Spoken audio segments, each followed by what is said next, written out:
Marhaba! Today I will show you how to make spicy honey glazed salmon. Join me! To start with, we have here 3 salmon fillet. We pat them dry.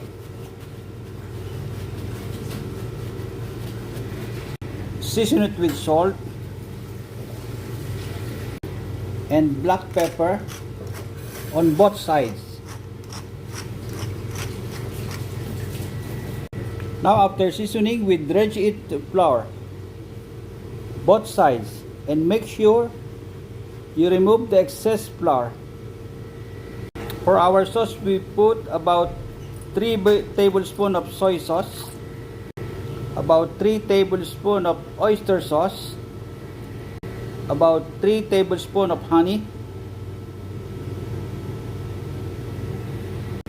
chili flakes, about half teaspoon, and about 1 teaspoon of grated ginger.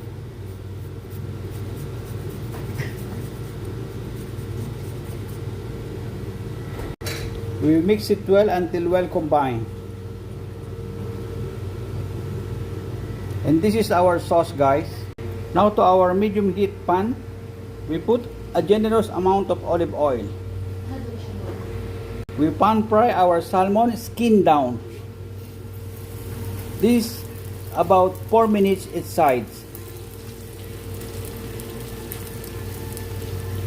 Now I just turn our salmon to other side.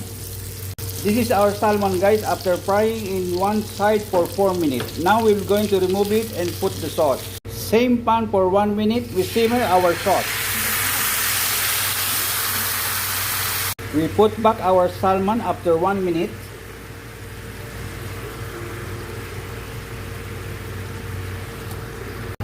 And keep basting it with sauce on top. Now look at that. This is our spicy honey glazed salmon. Let's do the plating, guys, now. Our spicy honey glazed salmon, guys, I used to serve it with rice and greens. Some more sauce, some more sesame seeds,